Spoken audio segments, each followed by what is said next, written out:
नमस्कार मंडळी, मी Sanika cook with Sanika या चॅनलवरती तुमच्या सर्वांचं स्वागत आहे। तर आज आपण एकदम रेस्टॉरंट स्टाईल आपल्याला मंचुरियनची ग्रेव्ही बनवणार आहोत। ती एकदम स्टेप बाय स्टेप, आणि ही तुम्ही रेसिपी जर घरी ट्राय केली तर तुम्ही बाहेर जाऊन खाणारच नाही। ही रेसिपी नक्की घरी ट्राय करून बघा आणि तुम्हाला ही रेसिपी कशी वाटते मला कमेंटमध्ये नक्की सांगा। तर ह्या रेसिपीची सुरुवात आपल्याला पहिलेपणी आपण कोबीचे मंचुरियन बनवून घेणार आहोत, आणि त्याची जी रेसिपी आहे ती शॉर्ट्समध्ये ऑलरेडी अपलोड आहे माझ्या चॅनलवरती। तर ती जाऊन नक्की चेक करा, जेणेकरून तुम्ही मंचुरियन कसे बनवाल हेही तुम्हाला आयडिया येईल, आणि ग्रेव्ही कशी बनवायची ती आता आपण बघतोयच। तर त्यासाठी आपण एका पॅनमध्ये 2 टेबलस्पून तेल गरम करायला ठेवायचे आहे।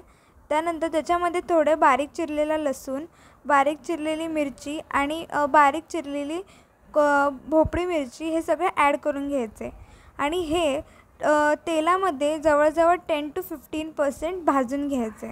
म्हणजे इतका पण भाजू नका जेणेकरून ते एकदम नरम पडतील, कारण की जे आपण ग्रेव्हीमध्ये आपण जी कन्सिस्टन्सी पाहिजे ती आपल्याला थोडीशी अशी कडक आणि कच्ची पाहिजे, जेणेकरून त्याचा टेस्ट जी आहे ती एक नंबर लागेल।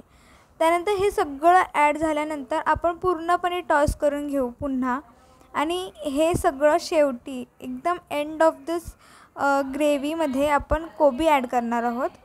तर कोबी एकदम ऑप्शनल आहे, पण याचा जो टेस्ट आहे ना ते एकदम ग्रेव्हीमध्ये प्रॉपरली उतरते, आणि एकदम असा मधीच जो कोबीचा फ्लेवर आहे तोही येतो।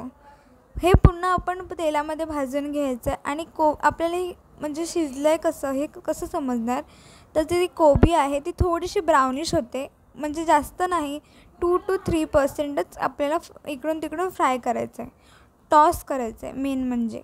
त्यानंतर आपण जे कोबीचे मंचुरियन बनवले आहेत ते त्याच्यामध्ये ॲड करायचे आहेत, आणि पुन्हा फक्त त्या भाजीमध्ये मिक्स करून घ्यायचं आहे।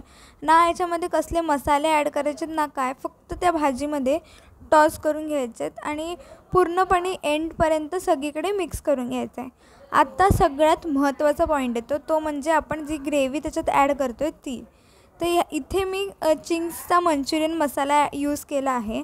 तुम्ही कॉर्नफ्लॉवरचा जो पीठ असतं ते तुम्ही यूज करू शकता, आणि त्याच्यामध्ये काहीच नाही, फक्त मीठ आणि पाणी ॲड करायचं आहे, आणि हे सगळं प्रॉपरली मिक्स करून घ्यायचं आहे। आणि याची कन्सिस्टन्सी तुम्ही पातळ हवी असेल तर पातळ, किंवा घट्ट पाहिजे तर घट्ट करू शकता। आणि त्यानंतर त्याच्यामध्ये थोडंसं लाईटली मीठ ॲड करायचं, जेणेकरून त्याला प्रॉपरली टेस्ट येईल, आणि वरतून कोबीने मस्तपैकी आपली जी ग्रेव्ही आहे ती सर्व करायची। तुम्हाला कशी वाटली रेसिपी मला नक्की सांगा। धन्यवाद।